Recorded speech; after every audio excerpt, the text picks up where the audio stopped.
ಹೇಳ್ತಾ ಇದ್ದೀನಿ, ಅರ್ಥ ಆಗ್ತಾ ಇದೆಯಾ? ಇಲ್ಲಿರೋ ಯಾರಾದ್ರೂ ಒಬ್ರು ಎದ್ದು ನಾನು ನಿಮ್ಗೊಂದು ಏನಾದ್ರೂ ಒಂದು ಕೆಲಸ ವಹಿಸಿದೀನಿ ಅಂತ ಹೇಳಿ ಸಾಕು. ಯಾರಾದ್ರೂ ಒಬ್ರು ಕೇಳಿ, ನಾನು ಯಾರಿಗೆ ಏನಾದ್ರೂ ಕೆಲಸ ಹೇಳಿದಿನ? ಓನ್ಲಿ ಕೆಲಸ ಒಪ್ಸದೇ ಇದ್ದಿದೆ ತಪ್ಪಲ್ವಾ?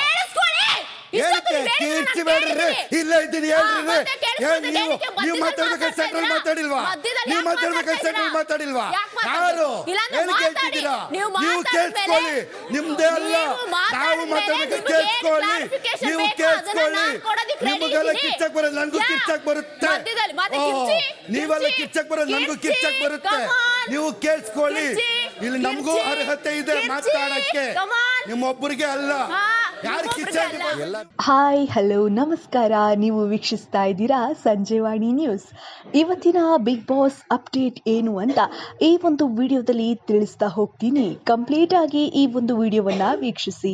ವೀಕ್ಷಕರೇ, ಬಿಗ್ ಬಾಸ್ ಮನೆಗೆ ವೈಲ್ಡ್ ಕಾರ್ಡ್ ಎಂಟ್ರಿ ಕೊಟ್ಟಿರುವಂತಹ ಶೋಭಾ ಶೆಟ್ಟಿ ಅವರು ಮನೆಯಲ್ಲಿ ಮೊದಲ ದಿನದಿಂದಲೇ ತಮ್ಮ ಆಕ್ರೋಶವನ್ನ ವ್ಯಕ್ತಪಡಿಸಿದ್ದಾರೆ. ಮನೆ ಮಂದಿ ಇವರಿಬ್ಬರನ್ನ ಕಂಡು ಫುಲ್ ಗಾಬರಿಯಾಗಿದ್ದಾರೆ. ಪ್ರಾರಂಭದಲ್ಲಿಯೇ ಹೀಗೆ, ಇನ್ನು ಮುಂದೆ ಹೇಗೋ ಅಂತ ಎಲ್ಲರೂ ಕೂಡ ಮಾತನಾಡಿಕೊಳ್ತಾ ಇದ್ದಾರೆ. ಶೋಭಾ ಶೆಟ್ಟಿ ಹಾಗೂ ರಜತ್ ಕಿಶನ್ ಅವರಿಗೆ ಅಡುಗೆ ಮನೆಯ ಸಂಪೂರ್ಣ ಜವಾಬ್ದಾರಿಯನ್ನ ನೀಡಲಾಗಿದೆ. ಹಾಗೆ ಅಡುಗೆ ಮನೆಯಲ್ಲಿ ಯಾರು ಏನೇನು ಮಾಡಬೇಕು ಎನ್ನುವುದನ್ನ ಇಬ್ರು ಕೂಡ ಸೇರಿ ಡಿಸೈಡ್ ಮಾಡಿದ್ದಾರೆ. ಇನ್ನು ಮನೆ ಮಂದಿಗೆ ಈಗಾಗಲೇ ಇಬ್ರು ಕೂಡ ಸಖತ್ತಾಗಿ ಟಕ್ಕರ್ ಕೊಡ್ತಾ ಇದ್ದಾರೆ.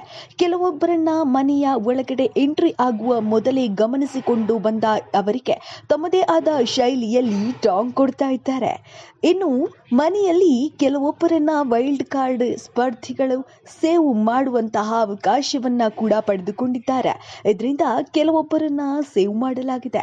ಹಾಗೆಯೇ ಬಿಗ್ ಬಾಸ್ ಮನೆಯಲ್ಲಿ ಅರ್ಹ ಮತ್ತು ಅನರ್ಹ ಎನ್ನುವಂತಹ ಪ್ರಶ್ನೆಯನ್ನ ಕೇಳಲಾಗಿದೆ. ಅಂದ್ರೆ ನಾಯಕರಾಗಿ ಯಾರು ಅರ್ಹರಿದ್ದಾರೆ, ಯಾರು ಅನರ್ಹರಿದ್ದಾರೆ ಎನ್ನುವುದನ್ನ ಮನೆ ಮಂದಿ ಆಯ್ಕೆ ಮಾಡಿಕೊಳ್ಳಬೇಕಿತ್ತು. ಅಂದ್ರೆ ವೈಲ್ಡ್ ಕಾರ್ಡ್ ಎಂಟ್ರಿ ಆದಂತಹ ಇಬ್ಬರು ಸ್ಪರ್ಧಿಗಳಲ್ಲಿ ಯಾರು ಅರ್ಹರು, ಯಾರು ಅನರ್ಹರು ಅಂತ ಆಯ್ಕೆ ಮಾಡಿಕೊಳ್ಳುವಂತಹ ಅವಕಾಶವನ್ನ ಕೂಡ ನೀಡಲಾಗಿತ್ತು. ಈ ಸಮಯದಲ್ಲಿ ಶೋಭಾ ಶೆಟ್ಟಿ ಅವರ ಮೇಲೆ ಉಗ್ರಂ ಮಂಜು ಅವರು ಟಾಂಗ್ ಕೊಟ್ಟು ಮಾತನಾಡಿದ್ದಾರೆ. ಅವರ ಬಗ್ಗೆ ಹೇಳ್ತಾರೆ. ಇದರಿಂದ ಶೋಭಾ ಶೆಟ್ಟಿ ಫುಲ್ ಗರಂ ಆಗುತ್ತಾರೆ. ತಾನು ಕೂಡ ನಿಂತುಕೊಂಡು ಮಾತನಾಡೋಕೆ ಬರುತ್ತೆ. ಇಬ್ರು ಕೂಡ ಮಾತಿನ ವಾಗ್ವಾದವನ್ನ ಕೂಡ ನಡೆಸ್ತಾರೆ. ಉಗ್ರಂ ಮಂಜು ಅವರಿಗೆ ಶೋಭಾ ಶೆಟ್ಟಿ ತನ್ನ ಮಾತಿನಿಂದಲೇ ಚಾಟಿ ಬೀಸುತ್ತಾರೆ. ಸೈಲೆಂಟ್ ಆಗಿರಬೇಕು, ನೀವು ರೆಸ್ಪೆಕ್ಟ್ ಕಳ್ಕೋಬೇಡಿ ಅಂತ ವಾರ್ನ್ ಮಾಡ್ತಾರೆ. ಇದರಿಂದ ಉಗ್ರಂ ಮಂಜು ಅವರು ಹೇಳ್ತಾರೆ, ನನಗೂ ಕೂಡ ಮಾತನಾಡೋದಕ್ಕೆ ಬರುತ್ತೆ, ನಾನು ಮಾತನಾಡ್ತಾ ಇದ್ದೇನೆ, ನನ್ನ ಮಾತನ್ನು ಕೂಡ ಕೇಳಿ ಅಂತ ಕೋಪದಿಂದ ಮಾತನಾಡ್ತಾರೆ. ಹೀಗೆ ಇಬ್ರು ಕೂಡ ಕೋಪದಿಂದ ಮಾತನಾಡಿಕೊಳ್ತಾರೆ. ಮನೆ ಮಂದಿಯಲ್ಲಿ ಕೆಲವೊಬ್ಬರು ನಗ್ತಾರೆ, ಇನ್ನು ಕೆಲವೊಬ್ಬರು ಗಂಭೀರವಾಗಿ ಇವರಿಬ್ಬರನ್ನ ಗಮನಿಸ್ತಾ ಇರ್ತಾರೆ. ಕೊನೆಗೆ ಉಗ್ರಂ ಮಂಜು ಕೊಂಚ ಸೈಲೆಂಟ್ ಆಗ್ತಾರೆ. ಶೋಭಾ ಶೆಟ್ಟಿ ಇನ್ನು ಮುಂದೆ ಇದೆ, ನಾನು ನೋಡಿಕೊಳ್ತೇನೆ ಅಂತ ಸುಮ್ಮನಾಗ್ತಾರೆ. ಕೊನೆಗೆ ಒಂದು ಭವ್ಯ ನಾಯಕಿಯಾದ್ರೆ ಇನ್ನೊಂದೆಡೆ ಶೋಭಾ ಶೆಟ್ಟಿ ಹೆಚ್ಚಿನ ಅರ್ಹತೆ ಇದೆ ಅನ್ನುವಂತಹ ಮಾನ್ಯತೆಯನ್ನ ಕೂಡ ಪಡ್ಕೊಳ್ತಾರೆ. ಇನ್ನು ಇಬ್ರು ಕೂಡ ವೈಲ್ಡ್ ಕಾರ್ಡ್ ಎಂಟ್ರಿ ಆದಂತಹ ಸ್ಪರ್ಧಿಗಳು ಸಿಕ್ಕಾಪಟ್ಟೆ ಕಾಂಪಿಟೇಟರ್ ಆಗಿರ್ತಾರೆ. ಅಂಥವರನ್ನೇ ಚಾನಲ್ ಕೂಡ ಚೂಸ್ ಮಾಡುತ್ತೆ. ಯಾಕಂದ್ರೆ ಅವರಿಗೆ 50 ದಿನಗಳ ಬಿಗ್ ಬಾಸ್ ವಿಚಾರಗಳು ಗೊತ್ತಿರುತ್ತೆ. ಮನೆಯಲ್ಲಿ ಯಾರು ಹೇಗೆ ಆಟವನ್ನು ಆಡ್ತಾ ಇದ್ದಾರೆ ಎನ್ನುವುದು ಇಬ್ರು ಕೂಡ ಚೆನ್ನಾಗಿಯೇ ಅರ್ಥ ಮಾಡಿಕೊಂಡು ಮನೆಯ ಒಳಗಡೆ ಎಂಟ್ರಿ ಆಗಿರುತ್ತಾರೆ. ಹೀಗಾಗಿ ಕೆಲವೊಬ್ಬರನ್ನ ಟಾರ್ಗೆಟ್ ಮಾಡಿಕೊಂಡೇ ವೈಲ್ಡ್ ಕಾರ್ಡ್ ಎಂಟ್ರಿ ಆದಂತಹ ಸ್ಪರ್ಧಿಗಳು ಮನೆಗೆ ಬಂದಿರ್ತಾರೆ.